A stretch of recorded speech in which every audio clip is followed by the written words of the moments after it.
Was that a Jojo reference?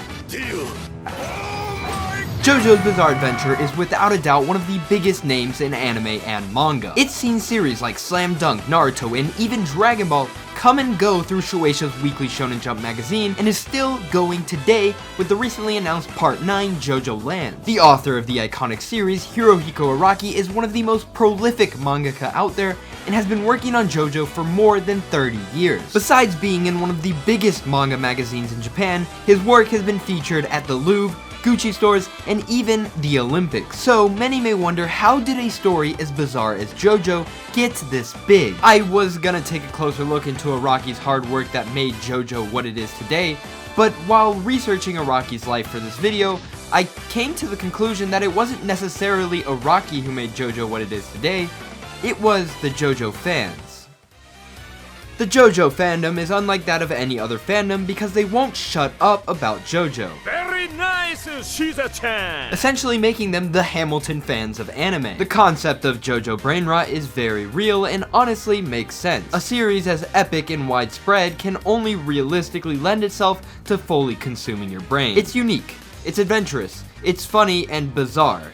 It's JoJo. And unlike how most popular battle shonen spawn millions of clones that can easily replace it, JoJo is still one of a kind despite being out there for almost 35 years. And despite its ever-present popularity in Japan, JoJo struggled to take off stateside. There was only exposure to the series through a handful of video games, scanlations, and the old Part 3 OVA. Viz Media attempted to introduce JoJo to English-speaking audience, but their line of Part 3 singles never quite took off either. JoJo wouldn't blow up until a studio known as David Productions would pick up the series and give it the anime adaptation that it deserved. No, the anime adaptation that it needed.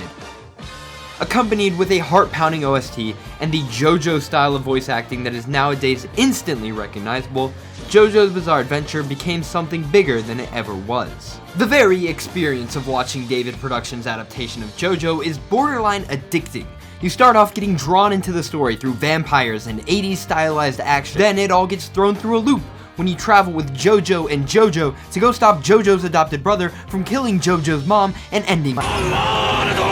All of a sudden, you're invested in a complex family tree where JoJo's uncle is the new JoJo, and then there's this Italian guy who might also be a JoJo. It's complicated. Then once you catch up with the anime, you're left wanting more. So you go onto Twitter and don't shut up about JoJo until your friends force the JoJo manga onto you, hoping that it will just shut you up. But it only fuels your addiction, and boom, JoJo is now a girl, and we're back in time with JoJo running across America, trying to stop the president from getting the body of Jesus Christ, and oh my god, is that Dio? Flash forward in time, and now JoJo has 4 balls. Pause. None of this shit makes any sense, but at the same time, it makes perfect sense. So let's take a step back and think to ourselves how we managed to get dragged into a rabbit hole which doesn't even end with a scene of one of our favorite characters getting beaten to death's door and a horny ass song playing in the background. Hirohiko Araki crafted JoJo as almost a love letter to, well, everything he ever loved, stuffing his magnum opus to the brim with references to music, movies, and other cultural artifacts that enticed him enough to write about, making JoJo a sort of time capsule for human culture. Whether it be the early stages of the series, well known for its rugged 80s action series looks, or the more recent fashion-dominated style of the series, where Araki really leans into his art and establishes this style as his. Araki has always been making something that stood out from the other mangaka fighting for the popularity polls in Weekly Shonen Jump, which led to other anime, manga, and games all referencing it, creating the most infamous meme of the JoJo community, where JoJo fans obsessively point out almost every single JoJo reference. Let's kill the whole beach!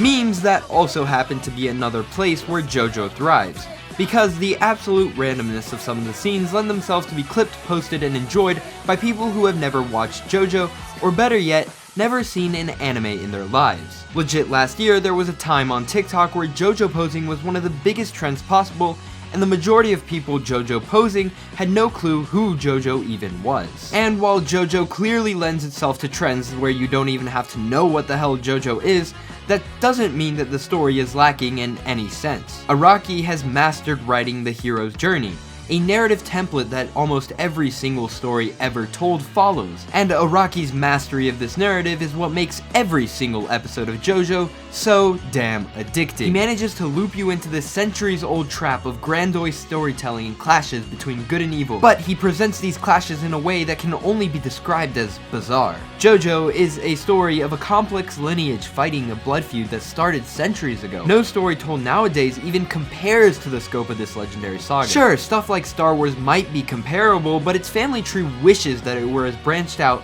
and unique as Jojo's. Every single part of this story is accessible and enjoyable on its own, and while Jojo fans may beg you not to part skip, I feel like the ability to part skip is what makes Jojo such a universally beloved franchise. Everyone has their favorite part, character, and style, which allows the fandom to be so diverse in its discourse. Unlike the more linear stories of, say, One Piece or My Hero Academia, where the fans discuss the latest chapter every week, Jojo fans will obsess over every little detail in their favorite part and keep talking about it forever. Personally, I've watched my favorite part, Diamond is Unbreakable, enough times to make it seem like Giorno used Golden Experience Requiem on me and forced me to watch Diamond is Unbreakable eternally.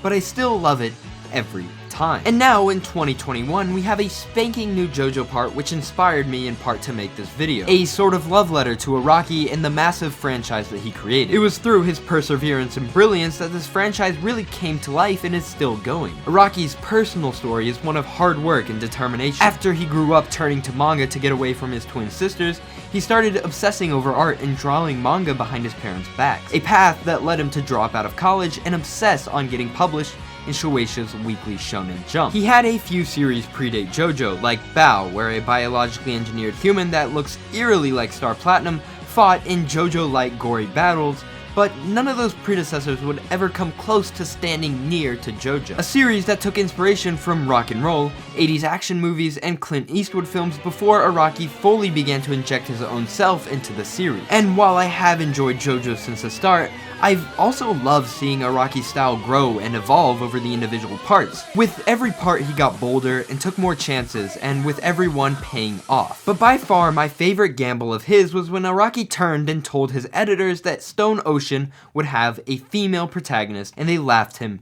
in the face,